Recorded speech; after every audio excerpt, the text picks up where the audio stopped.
ترازو گواہی کے معنوں میں بھی آ جائے گا.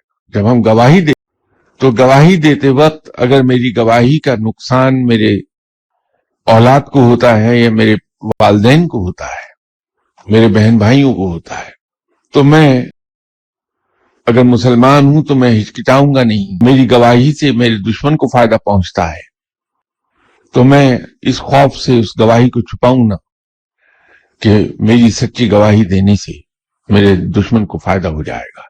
یہ بھی ترازو پر تلی ہوئی گواہی ہونی چاہیے. رائٹس کا معاملہ ہے، حقوق کا معاملہ ہے.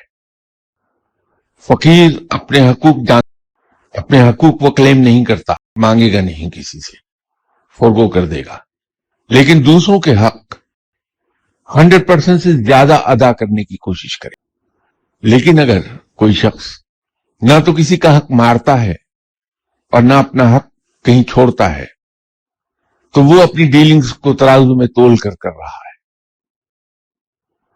یہ ترازو وہاں بھی استعمال ہوگا، ان معنوں میں بھی آئے گا، لیکن یہ ترازو انسان کی پوری زندگی میں کا فرما نظر آنا چاہیے.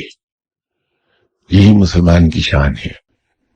جو شخص اپنی زندگی کے تمام پہلوؤں کو سورہ رحمان میں استعمال ہونے والے لفظ عدل یا اردو میں ترازو کے مطابق ڈھال لیتا ہے کہ نہ اس کی زندگی واقعی جنت بن جاتی ہے دنیا میں.